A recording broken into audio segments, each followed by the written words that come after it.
Now, Al Jazeera has a new Director General. Sheikh Ahmed bin Jassim Al Thani will replace Wada Kanfer at the helm of the network. Wada Kanfer has served at Al Jazeera for the past 8 years. He's overseen the expansion of the network across the world and helped revolutionize the media landscape in the Arab world. And I'm pleased to say he joins me now in the studio. Welcome to Al Jazeera English, Wada. I must ask you this first of all. There's a lot of questions about your resignation, about the timing of your resignation. The main question is whether it's linked to the WikiLeaks document that appears to show that you changed some Al Jazeera content. Actually, I would like to say that my resignation has to do with the fact that I have completed my 8 years at the management of Al Jazeera. And I think that is enough for any leader and for any manager to give his best and to give his energy and to give his vision. And I think the target that was set up from the beginning is to transcend Al Jazeera into an international news network, and we have succeeded in doing that by launching Al Jazeera English and very soon Al Jazeera Turkish and Al Jazeera Balkan and Al Jazeera Swahili. Regarding the timing, in fact, of course, as you know, anything could be linked to the question of timing could come anytime.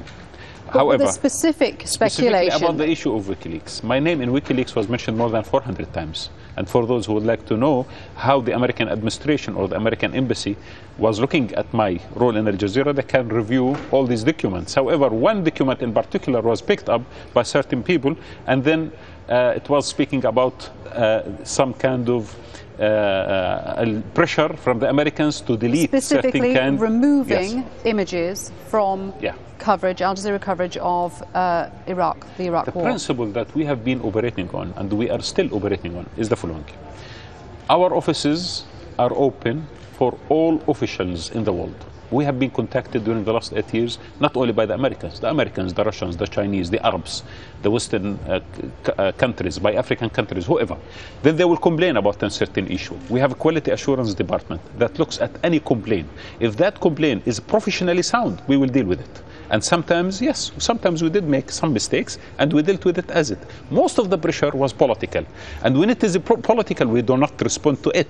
However, we have never had any relationship with any government in the world or with any agency in the universe that could dictate on us what to do and what not to do. It is us, our professional standards, that judge any complaint that comes to my desk. So have you come under pressure from anyone or responded to pressure from anyone, American, Qatari, whatever, over Al Jazeera's coverage and editorial policies? Always we used to have pressures. And it is not a secret that the Americans not only bombed our offices, but they wanted, and in WikiLeaks you can refer to many minutes that were trying to pressure Al Jazeera, especially during the George Bush administration, in order to take soft line on issues related to Iraq and Afghanistan. Not only that, we were pressurized not to air Osama bin Laden tapes. We were pressurized not to air the armed groups tapes in Iraq. We continued doing so. After this meeting, before this meeting, all through the American administration with George Bush, we have never stopped that. We have covered, after this meeting actually, the war in southern Lebanon and the war in Gaza.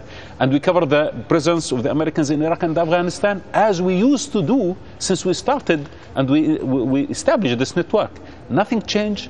And I think our editorial policy always was very solid, very coherent, and very integral. Did you feel personally damaged by the allegations that you were perhaps too close to the US administration? Not at all. And I think if you look at, again, what the Americans how the Americans view me through the WikiLeaks, especially the American former administration, I would tell you that the Americans always used to be skeptical about Al Jazeera, about myself, about my team that is on the field, and they have never been favoring Al Jazeera editorial policy. So I mean, the issue, someone has picked one document which is related to one incident, and this incident was dealt with professionally from our side. And if the whole scope of documents can be put on the table, I think people can understand much better. Okay, let me ask about the future for Al Jazeera, because your replacement is a member of the Qatari ruling family. Do you think that's going to mean changes for Al Jazeera's coverage, or Al Jazeera's editorial direction? We are going to celebrate our 15th anniversary very soon. Al Jazeera started in 1996. Since then until today, we have clear set of values. We have clear guidelines. We have code of ethics and code of conduct that continue to direct our editorial policy. Al Jazeera is not related to any person, and Al Jazeera is not a reflection of any personal decision. In my opinion, the editorial policy will continue always, and as it is, and the editorial policy of Al Jazeera, which is independence, and again, independence is the core value that Al Jazeera stood in this region for years, before the revolutions, before we saw Hosni Mubarak step down and Zayn al-Abidin steps down. We stood up.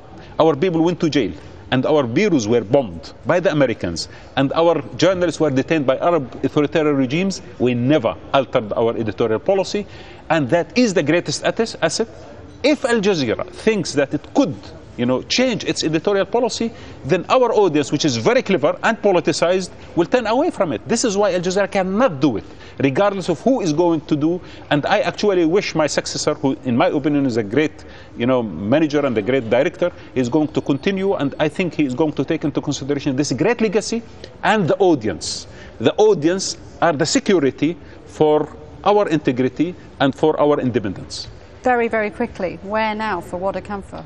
What are you going to do next? Actually, I will continue. I will take the spirit of Al Jazeera out. I will continue supporting ethics of journalism. I will stand for the journalism of depth and for journalism that is close to the people. I would like really to serve Arab revolutions and the Arab youth on the street and try to take their voice internationally. And I have a project that very soon I'm going to announce. Okay, we look forward to hearing that. Wada, thank you very much indeed for that. Wada Kamfa there.